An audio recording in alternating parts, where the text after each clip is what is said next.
Kina shafa cikin shaka kina cewa ranka ya dade kai hakuri da kin mishi laifi ki tabbatar kina shafa cikin nan kina bashi hakuri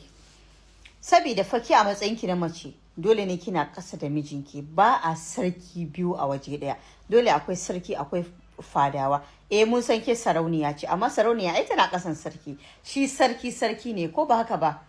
ai shi sarki ne kuma sannan sarauta yana wurin maza sannan kuma abin da ma nake son mata mu ƙara ganewa shine shi fa namiji shi yake soyayya zai zo ce yana son ki kuma har cikin rai yana son ki ke abun da ake so ki bashi ka fahimta abun da ake so ki maida masa da soyayyan da yake miki shine daraja shi a cikin gidan aure akwai abubuwa masu muhimmanci guda uku wanda mu mata muna sakaci da shi kaga kankan da kai soke kai aka ce sauke kai ba shine yake nuna cewa kin kaskanta kin wani abu ba shi yake nuna cewa ke mai daraja ne saboda kina ba ma mijinki daraja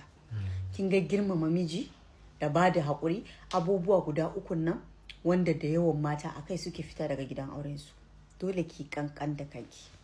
dole ki daraja mijinki ki respecting nashi dole ki ringa ba shi haƙuri shi namiji ba lalle ya buɗi bakin ya miki lafiya ce miki ki haƙuri ba akwai hanyoyi da kuke ba da haƙuri ai ko ba haka ba zaka ga ya shigo kawai da ledoji haka kiki da ya san yayi laifi yayi abin da ba daidai ba zai shigo da ledoji ya shigo da shi sannan kuma daga nan ya baki back to